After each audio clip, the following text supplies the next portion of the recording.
आगे बता रहे हैं कि जल पंजरगत अब अरे अधीर अब आगे, वे ज्वलित भाव थे स्वयं तुझी में जागे। पर था केवल क्या ज्वलित भाव ही मन में, से क्या शेष बचा था कुछ ना और इस मन में। आगे कह के अपने मन को संबोधित करते हुए कह रही है कि मेरे शरीर के भीतर स्थित मन, घर में ही आग लगाने वाले भाव मेरे ही अंदर जगे थे। इसीलिए इस शरीर की गठरी के भीतर जलने वाली आग में अब मुझे ही जल, अब तू भी जल। इसके तुरंत बाद केकई प्रश्न करते हुए कहती है कि क्या उस क्षण में मेरे मन में ईर्ष्या भाव ही भरा हुआ था? क्या उस क्षण मेरे मन में ईर्ष्या भाव ही भरा हुआ था? क्या मेरे हृदय में अन्य कोई भाव विद्यमान नहीं था? क्या ईर्ष्या भाव ही सिर्फ विद्यमान था? कह रहा है कुछ मूल क्या शेष बचा था कुछ और ना इस मन में? क्या इसके अलावा और मेरे मन में कोई अन्य भाव शेष बचा नहीं था? कुछ मूल नहीं वात्सल्य मात्र क्या तेरा, पर आज अन्य सा हुआ वत्स भी मेरा। कह रहे हैं कि मेरे हृदय में कोई अन्य भाव विद्यमान नहीं था। पुत्र के प्रति मेरे मन में जो वात्सल्य भाव था, जो प्रेम भाव था, क्या उसका कोई मूल्य नहीं? क्या उसका कोई मूल्य नहीं? पर आज अन्य सा हुआ वत्स मेरा, आज मेरा पुत्र भी मुझसे अलग सा हो गया है। मेरा पुत्र भी मुझसे बिछड़ रहा है। वह भी दुर्भाग्यवश मेरा पुत्र भी पराया हो गया है।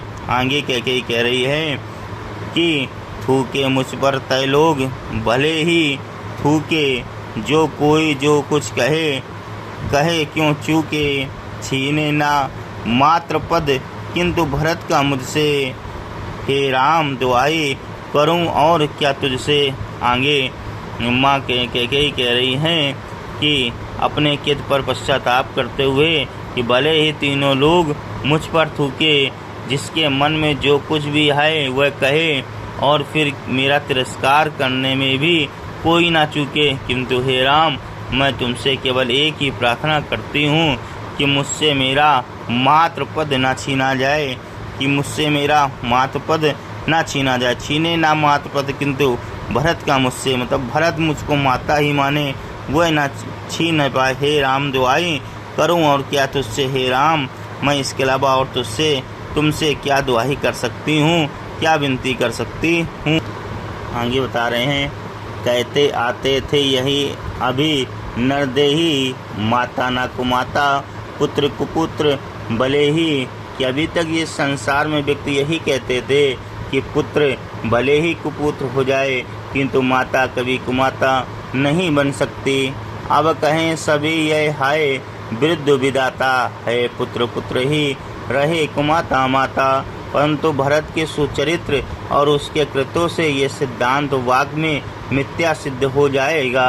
हाय अब लोग विधाता के नियम के विरुद्ध यही कहना आरंभ कर देंगे कि पुत्र तो पुत्र ही रहता है, भले ही माता कुमाता बन जाएं। बस मैंने इसका बहा मात्र ही देखा, दृढ़ हृदय ना देखा, मृदुल गात्र ही ना देखा।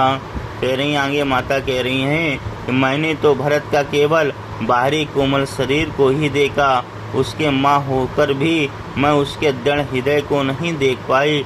मतलब उसका जो उज्ज्वल चरित्र है, जो महान सिद्धांत है, उस सिद्धांतवादी उसके चरित्र को मैं ना समझ पाई। आगे कह रहे हैं इस कारण ही तो हाय आज यह बाधा युग युग तक चलती रहे। कठोर कहानी रकुल में भी थी एक अभागिन रानी। कह रहे हैं आगे माता कह रही हैं मैं उसको नहीं जान पाई। मैंने भरत के राज दिला दिया पर केवल अपने ही स्वार्थ को पूरा किया, दूसरों के कल्याण की ओर मैंने कभी भी ध्यान नहीं दिया। कह रहे हैं परमार्थ न देखा, पूर्ण स्वार्थ ही साधा। मैंने दूसरे का परोपकार नहीं देखा, अपना स्वार्थ ही साधा। इस कारण ही है आज ये बाधा, इस कारण से ही तो आज ये बाधा है। युग युग तक चलती रहे कठोर कहानी, काफ़ी समय तक काल तक ये कठोर कहानी चलती रहेगी। ये कहानी कही जाएगी कि रकुल में भी थी एक अभागिन रानी, कि रकुल में रघुकुल रीत में भी एक ऐसी रानी थी, दुर्भाग्यशाली रानी थी।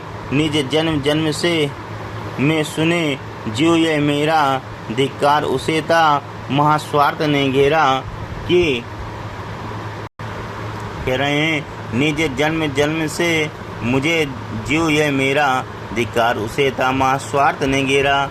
कि सदगति ना पाऊं और जन्म जन्मांतर ने मेरे प्राण यही सुनते रहेंगे कि रघुकुल की इस रानी को धिक्कार है, जिसे घोर स्वार्थ ने घेर कर ऐसा अनुचित कर्म कराया कि उसे धर्म मार्ग का विचार छोड़कर अधर्म मार्ग को पकड़ना पड़ा।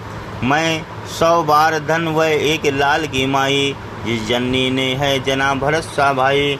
कह रहे हैं इस पर श्री रामचंद्र जी ने जब इस प्रकार से सुना कि माता इस प्रकार से रुदन कर रही हैं, ईश्वर प्रभु श्री राम ने के साथ सारी सभा एक स्वर में कैकेयी के अपराधन का मार्जन करते हुए बोली कि भरत जैसा महान धर्मशील पुत्र को जन्म देने वाली माता धन्य है।